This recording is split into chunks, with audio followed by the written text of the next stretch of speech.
Imagine a city where every faucet runs dry, every store shelf is empty, and every shadow hides danger. This is reality, and it could happen in hours. The power grid has been down for 2 full days. Crowds of desperate people roam the streets, trading violence for just a few sips of water. Hunger can wait. Thirst cannot. One careless sip, one wrong choice, and it's over. But survival isn't limited to collapsing cities. Sometimes it's about being stranded in the wild, lost in a forest where no road leads home, no voices answer your calls, and silence presses down like a weight on your chest. Whether in concrete ruins or endless trees, the clock ticks the same. Your body is racing toward dehydration, and every step you take, every decision you make, matters. Water is out there, but not every drop can save you. Some can kill faster than thirst itself. This guide will show you both worlds, finding and securing water in urban collapse and in the wilderness. 2 landscapes, same rule. Without purification, water is a gamble. And in survival, gambles usually end in death.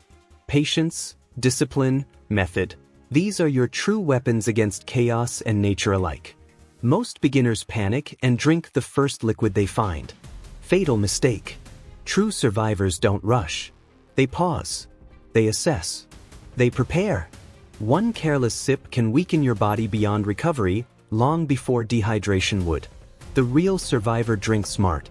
The real survivor drinks safe. So, where do you find water when the world has vanished? And how do you make sure it sustains you instead of destroying you? We start where collapses hit hardest, in the heart of the city, where every hidden source of water is a treasure, and every move could be your last. When the grid fails, the city becomes a desert of concrete and fear. Taps are silent. Fountains are dry. Bottled water? Already gone.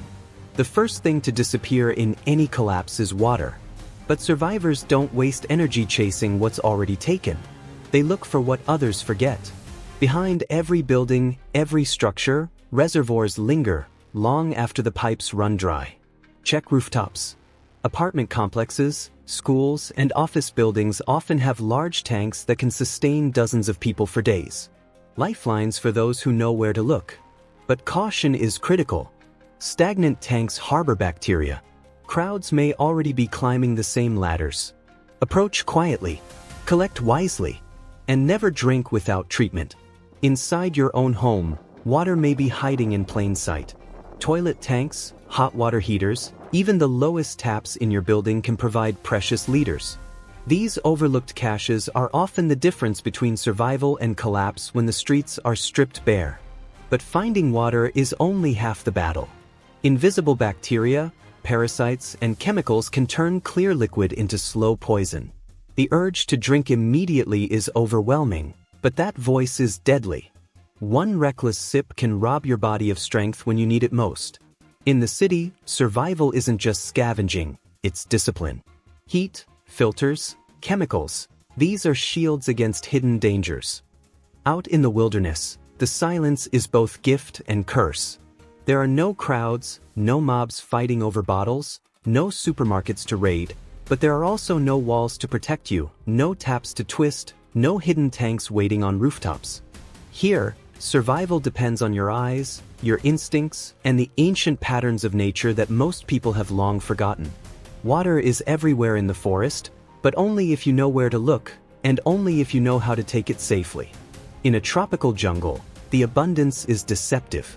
Rain drips from leaves, streams carve their way through thick vegetation, and green vines swell with hidden reservoirs of liquid. But abundance doesn't mean safety. Stagnant pools breed parasites that can destroy your body from within, and muddy streams carry diseases invisible to the eye. The survivor's rule in the tropics is simple: if the water doesn't move, you don't touch it. Instead, follow the sound of running streams or slice into thick vines and bamboo, where fresh, uncontaminated water waits in silence. In a temperate forest, the signs are different. Streams may be small, trickling between moss and stone, and in colder climates, snow becomes both obstacle and lifeline. Eating snow directly drains your body heat, but melting it in a container or with the warmth of the sun can provide clean hydration. Collecting rainfall is one of the purest options, using leaves, tarps, or even the fabric of your clothing to channel droplets into a container. The key is patience. Nature provides slowly, and you must adapt to her rhythm.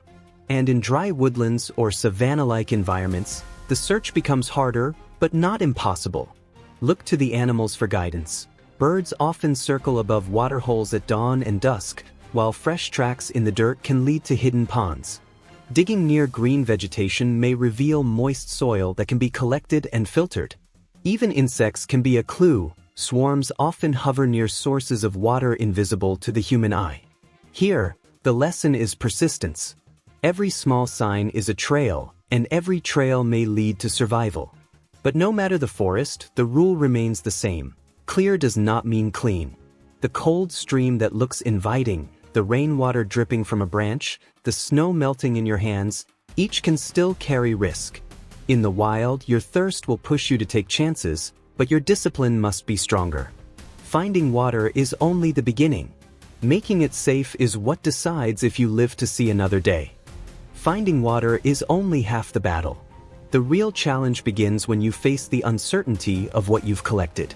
It might look crystal clear, but inside could be invisible killers, bacteria, parasites, or chemicals that can shut down your body in days.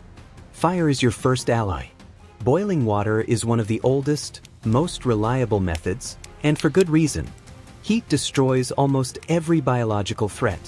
The rule is simple: bring the water to a rolling boil for at least 1 minute. At higher altitudes, where water boils at lower temperatures, 3 minutes is safer. The crackle of firewood, the hiss of steam, these sounds mean safety. If you can make a fire, you can protect your body from the silent dangers hidden in each drop. But fire isn't always an option. Maybe the rain has soaked everything around you, or maybe striking a flame risks exposing your position in a world where being seen is being hunted. That's when improvisation comes into play. You can filter water through layers of cloth, sand, and charcoal, removing dirt and many pathogens. The setup can be as simple as cutting a plastic bottle in half or using the hollow of bark. It won't make the water perfect, but it will make it safer. And sometimes, safer is the difference between surviving and collapsing. Now it's your turn. How would you approach finding water in a city blackout? What techniques would you use in the forest if you were lost? Comment below and share your strategies. Your insight might help someone else survive. And don't forget, in our next videos, we'll cover more essential survival skills, including sourcing food, building shelters, and staying safe in dangerous environments. Remember, survival is not about panic. It's about observation, patience, and method.